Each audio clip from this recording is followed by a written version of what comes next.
হাওড়ার আলমপুর জালান কমপ্লেক্স ১ নম্বর গেটের কাছে জাতীয় সড়কের ফ্লাইওভারের উপরে হাওড়া থেকে আসা আমতাগামী একটি যাত্রীবাহী বাস একটি সরকারি বাসের পিছনে ধাক্কা মারে ওভারটেক করে।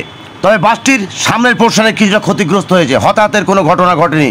তবে বাসে থাকা ২-৪ জন যাত্রী আহত হয়েছেন। আপনারা দেখছেন একটু খবর, সঙ্গে আমি বাবলু শেখ।